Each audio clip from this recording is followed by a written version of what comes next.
அவருடைய துணைவியார் Jennifer market என்னுடைய சிஸ்டர் அவங்களுக்கும் என்னுடைய மனப்பூர்வமான நன்றிகளையும் என்னுடைய வாழ்த்துக்களையும் தெரிவித்துக் கொள்கிறேன். ஏன்னா இந்த படத்தை அவர் பணத்துக்காக எடுக்கலை, தேவருக்கு பணத்தையாக எடுத்துன்னு சொல்கிறாரு.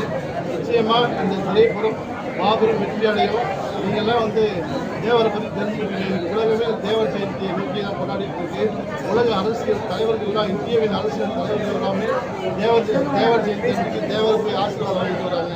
ஒரே ஒரு விஷயம் தான், உலகத்திற்கு எந்த அரசியல் தலைவரையும் கடவுளாக யாருமே கொண்டாடுறது கிடையாது. அது பசுப்பு முத்துராமலிங்க தேவர் மட்டும்தான் கிடைச்சிருக்கு. ஏன்னா அவர் வாழ்ந்த வாழ்க்கை எப்படி, அந்த வாழ்க்கையில் கதாபாத்திரமாக நான் நடித்தது என்னுடைய பூர்வ ஜென்ம பாக்கியம்.